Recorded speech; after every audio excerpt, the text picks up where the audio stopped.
વડાપ્રધાન નરેન્દ્ર મોદી 10 દિવસ બાદ ફરી એકવાર ગુજરાત આવશે। 30 જાન્યુઆરીના રોજ એક દિવસ માટે પીએમ મોદી સુરત અને નવસારી આવશે। પીએમ મોદી સુરતમાં નવા એરપોર્ટ બિલ્ડિંગનું ખાતમુહૂર્ત અને નવનિર્મિત વિનસ હોસ્પિટલનું ઉદ્ઘાટન કરશે। ગાંધીનગરમાં હરિયાણાના મુખ્યપ્રધાન મનોહરલાલ ખટ્ટરે નિવેદન આપ્યું છે। તેમણે કહ્યું કે દેશ દુનિયાના લોકો વાઇબ્રન્ટમાં આવે છે, જેનો બધાને લાભ મળે છે। આ સાથે જ તેમણે મહાગઠબંધન પર પણ પ્રહાર કર્યા। 9મી વાઇબ્રન્ટ ગુજરાત ગ્લોબલ સમિટનો અંતિમ દિવસ છે, ત્યારે છેલ્લા દિવસે ઉપરાષ્ટ્રપતિ વેંકૈયા નાયડુના સંબોધન કર્યું। આ સાથે જ કેન્દ્રીય પ્રધાન સ્મૃતિ ઈરાની અને બોલિવૂડ અભિનેતા વિવેક ઓબેરોય પણ વાઇબ્રન્ટ સમિટમાં ભાગ લેવા માટે પહોંચ્યા। ઉપરાંત કૃષિ ક્ષેત્રે યોજાનારા સમારોહમાં કેન્દ્રીય રાજ્ય કૃષિ પ્રધાન પરસોત્તમ રૂપાલા પણ હાજર રહ્યા। નર્મદામાં ઉપરાષ્ટ્રપતિ વેંકૈયા નાયડુ સ્ટેચ્યુ ઓફ યુનિટીની મુલાકાતે પહોંચ્યા હતા। તેમની સાથે ભૂપેન્દ્રસિંહ ચુડાસમા હાજર રહ્યા।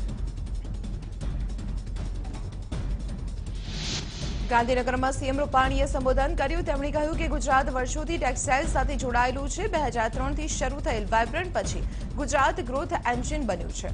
કચ્છમાં થયેલા ભૂકંપ અને ગોધરાકાંડ બાદ ગુજરાતે અમુક લોકો બદનામ કરી રહ્યા હતા, પરંતુ 2003ના વાઇબ્રન્ટ પછી ગુજરાત ફરીથી ઊભું થયું। હવે દુનિયા ગુજરાતને સારી રીતે ઓળખે છે, આખું વિશ્વ ગુજરાતને ઓળખે છે।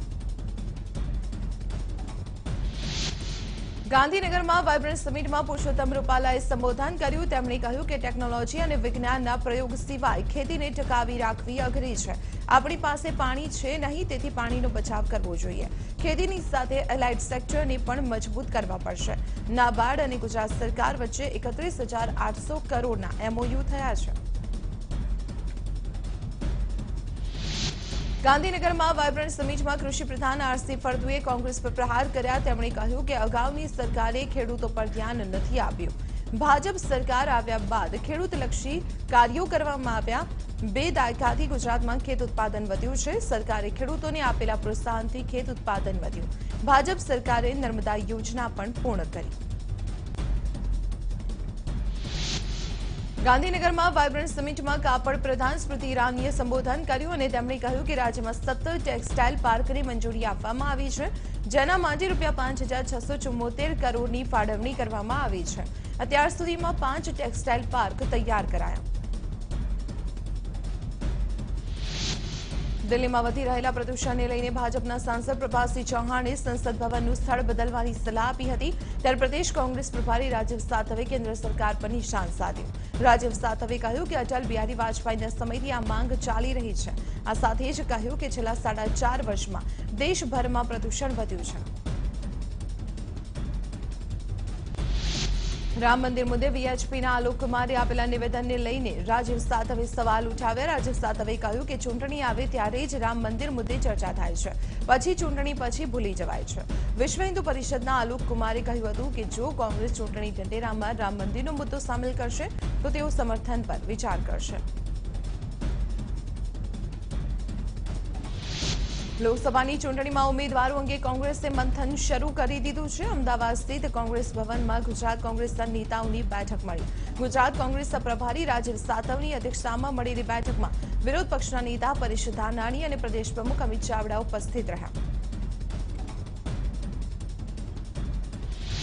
અમદાવાદના કપડવંજના પૂર્વ ધારાસભ્ય બિમલ શાહ કોંગ્રેસમાં જોડાશે। ભાજપથી નારાજ બિમલ શાહે ભાજપના પ્રાથમિક સભ્યપદેથી રાજીનામું આપ્યું છે। 2012 અને 2017માં વિધાનસભાની કપડવંજ બેઠક પરથી અપક્ષ તરીકે બિમલ શાહ ચૂંટણી લડ્યા હતા। કોંગ્રેસના ધારાસભ્ય અલ્પેશ ઠાકોરે એકતા યાત્રાની શરૂઆત કરી। અલ્પેશ ઠાકોરે ઠાકોર સેનામાં સામેલ આવેલા વિખવાદ અંગે પણ સણસણતો જવાબ આપ્યો। તેમણે કહ્યું કે આને શક્તિ પ્રદર્શન ગણો કે પછી એકતાની તાકાત। આ સાથે જ કહ્યું કે અલ્પેશ ઠાકોર નહીં હોય તો પણ ઠાકોર સેના ચાલવાની જ છે અને આ વાત યુવાનોએ એકતા યાત્રામાં હાજરી આપીને સાબિત કરી દીધી। અલ્પેશ ઠાકોર દ્વારા એકતા યાત્રા શરૂ કરવામાં આવી છે। અંબાજી મંદિરમાં ધજા ચડાવીને અલ્પેશ ઠાકોરે એકતા યાત્રાની શરૂઆત કરી અને આ યાત્રા 3 દિવસ સુધી ચાલશે। 3 દિવસમાં યાત્રા બનાસકાંઠાના મોટા ભાગના ગામડાઓમાં ફરશે અને એકતાનો સંદેશ આપશે। બોલિવૂડની વાનીટી વેન જેવા ઠાઠમાં અલ્પેશ ઠાકોરની એકતા યાત્રા કાઢવામાં આવી છે। અલ્પેશ ઠાકોર શિક્ષણ, રોજગારી અને વ્યસન મુક્તિના મુદ્દાને લઈ એકતા રથ લઈ અંબાજીથી નીકળ્યા છે। આ હાઈટેક બસમાં સોફા કબાર સહિત ટીવીની વ્યવસ્થા છે। અલ્પેશ ઠાકોર આ હાઈટેક બસમાં રહીને જ સંબોધન કરી શકે તે માટેની પણ વ્યવસ્થા કરવામાં આવી છે। ખોડલધામ વિદ્યાર્થી સંગઠન દ્વારા પદયાત્રાનું આયોજન કરવામાં આવ્યું। રાજકોટથી કાગવડ ખોડલધામ સુધીની પદયાત્રા યોજાઈ। લેઉવા પટેલ સમાજના આસ્થાધામ ખોડલધામની પ્રાણ પ્રતિષ્ઠાને 2 વર્ષ પૂર્ણ થતા પદયાત્રાનું આયોજન કરવામાં આવ્યું। ગીર સોમનાથમાં સોમનાથ મંદિરમાં કડવા પાટીદાર સમાજ દ્વારા ઉમિયા માતાની રથયાત્રાનો પ્રારંભ કરવામાં આવ્યો। આ રથયાત્રામાં મોટી સંખ્યામાં પાટીદારો જોડાયા।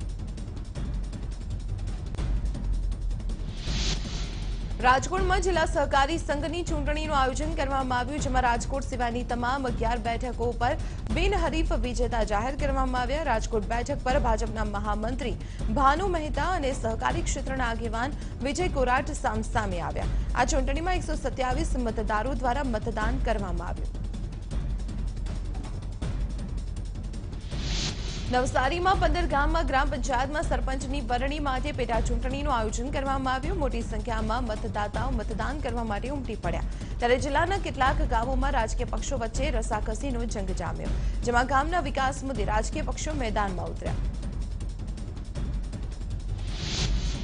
નર્મદામાં વિરોધ કરી રહેલા આદિવાસીઓ સામે ફરિયાદ નોંધવામાં આવી છે। શનિવારે હરિયાણાના મુખ્યપ્રધાન મનોહરલાલ ખટ્ટર હરિયાણા ભવનના ખાતમુહૂર્ત માટે પહોંચ્યા હતા, જ્યાં કેવડિયા અને આસપાસના ગામોના આદિવાસીઓએ તેમનો વિરોધ કર્યો હતો અને તે સમયે હાજર પોલીસકર્મી સાથે વિરોધનું ઘર્ષણ પણ સર્જાયું હતું, જેમાં એક પીએસઆઈ સહિત 4 પોલીસકર્મીઓને ઈજા પહોંચી હતી।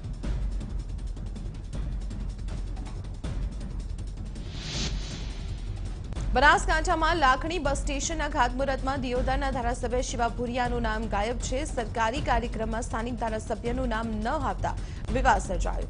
મુખ્ય મહેમાન તરીકે પૂર્વ પ્રધાન કેશાજી ચૌહાણને સ્થાન આપવામાં આવ્યું છે।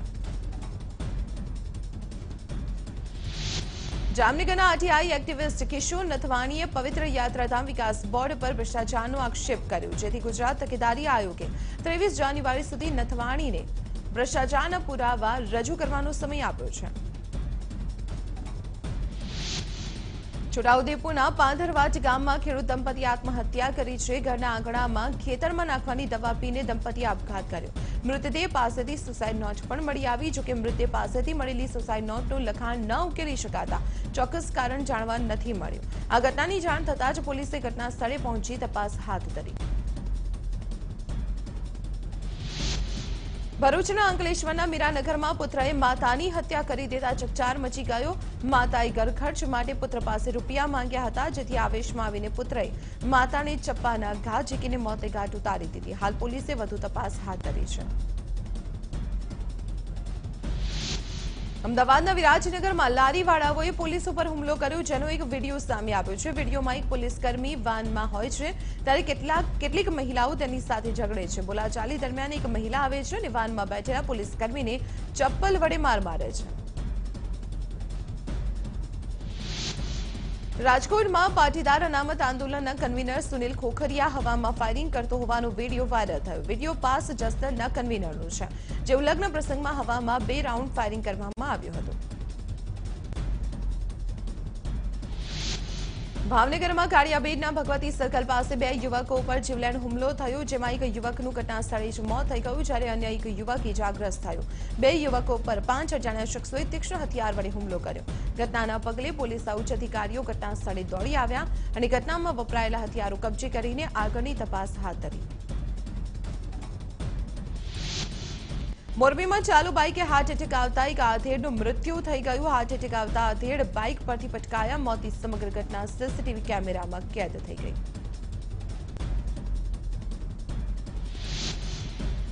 અમદાવાદના સરખેજ ધોળકા હાઈવે પર બદરખા ગામ પાસે અજાણ્યા વાહનની ટક્કરે સાયકલ સવારનું મોત થઈ ગયું। અકસ્માત બાદ વાહન ચાલક ફરાર થઈ ગયો। હાલ પોલીસે તપાસ હાથ ધરી છે।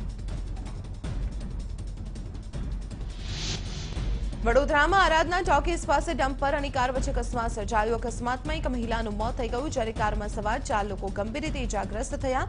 અકસ્માત બાદ ડમ્પર ચાલક ફરાર થઈ ગયો।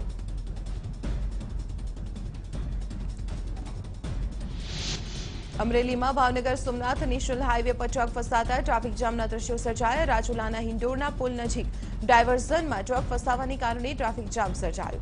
હિંડોનાથી રાજુલા, છતડિયા અને ચાર નાળાના માર્ગો પર પણ વાહનોની લાંબી કતારો લાગી ગઈ। આ વાતની જાણ થતાં પોલીસ ઘટના સ્થળે પહોંચી।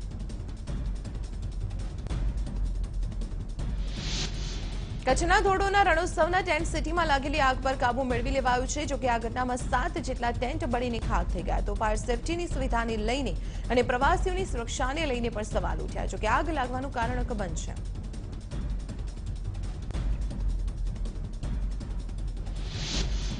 મહેસાણામાં ગાંધી કોમ્પ્લેક્સ નજીક બે આખલા વચ્ચે ઘમાસાણ સર્જાયું। આખલાના ઘમાસાણમાં એક યુવતી ઇજાગ્રસ્ત થઈ। ઘમાસાણમાં કેટલાક વાહનો આખલાઓની અડફેટમાં આવી ગયા।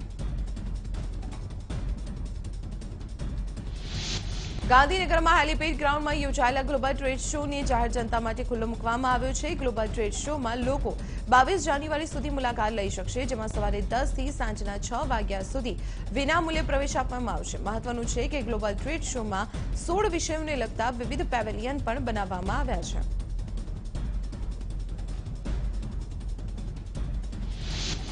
અમદાવાદમાં યોજાઈ રહેલા શોપિંગ ફેસ્ટિવલમાં મલ્ટીપ્લેક્સ એસોસિએશન પણ જોડાયું છે। ફિલ્મોની ટિકિટ પર 10 થી 20% ડિસ્કાઉન્ટ આપવાની જાહેરાત કરવામાં આવી છે।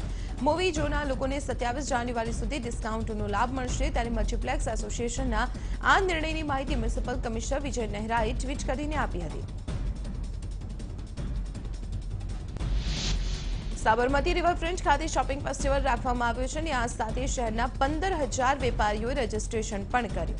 શોપિંગ ફેસ્ટિવલ દરમિયાન ખરીદી કરનારા ગ્રાહકોને 60% સુધીનું ડિસ્કાઉન્ટ આપવામાં આવી રહ્યું છે। ઉપરાંત 10 કરોડના ઇનામો આપવાનું આયોજન પણ કરાયું છે। ભરૂચમાં ક્રિકેટ એકેડેમીના ઉદ્ઘાટન કાર્યક્રમમાં આવેલા ઇરફાન પઠાણે ક્રિકેટર હાર્દિક પંડ્યાની મહિલાઓ અંગેની ટિપ્પણીને લઈને મહત્વનું નિવેદન આપ્યું। ઇરફાન પઠાણનું માનવું છે કે જે થયું છે તે સારું નથી થયું। સમગ્ર વિવાદનો વહેલામાં વહેલી તકે અંત લાવવો જોઈએ। સુરતમાં પાર્કિંગ પોલિસીનો અંત કરવામાં આવશે, જે અમલ કરવામાં આવશે, જે અંતર્ગત લોકોને પાર્કિંગ અંગે જાગૃત કરવા માટે 1 મહિના સુધી ચાર્જીસ લેવામાં નહીં આવે। આ પોલિસીની જવાબદારી આસિસ્ટન્ટ કમિશનરને સોંપવામાં આવી। પોલિસી અંતર્ગત પોલીસ દરેક ઝોનમાં ઓન સ્ટ્રીટ અને ઓફ સ્ટ્રીટ પાર્કિંગ જાહેર કરશે। સમગ્ર ગુજરાતમાં પાર્કિંગ પોલિસી લાવનાર સુરત મહાનગરપાલિકા પ્રથમ છે।